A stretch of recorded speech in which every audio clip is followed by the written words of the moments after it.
China has warned it is ready to take firm countermeasures against the U.S. after President Donald Trump signed two bills backing protesters in Hong Kong. The move is likely to complicate U.S. trade talks with Beijing, just as the two countries are getting closer to negotiating a deal. Let's get some analysis. Phar Kim Beng is a political analyst, and he joins us now from London for more. Thank you so much for joining us here on TRT World, Phar. Now, tell us more about the implications of these bills on U.S. trade talks. That seems to be the main issue here.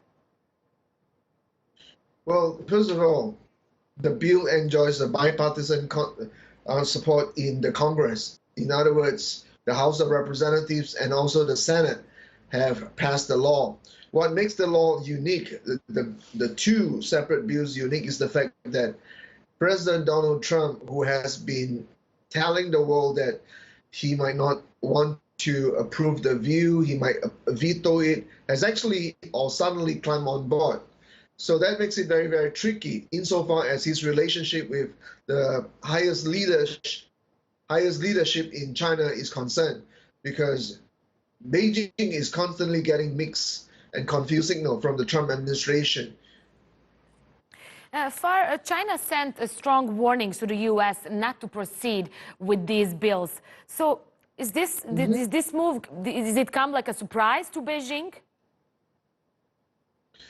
I think China has been expecting it in some form, which is why the language of the Chinese or the Chinese leadership in Beijing has been so strong since the very introduction of the bill by Senator Marco Rubio in June this year.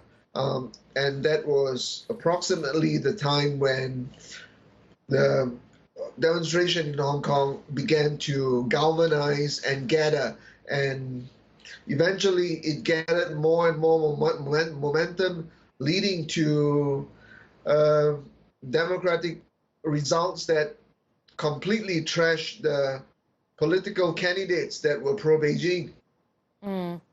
So where does all this leave the U.S.-China relations? Where do you see all this heading?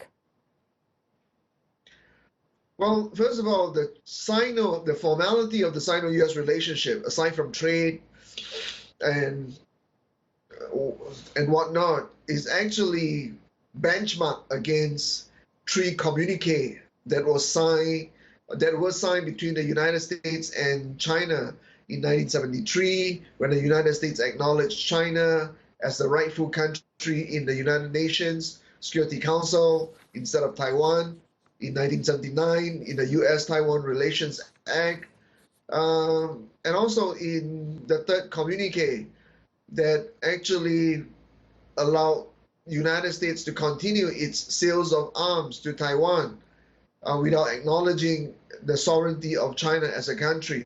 So these are the three basic documents known as the three Shanghai Communique that undergird the relationship between the two countries.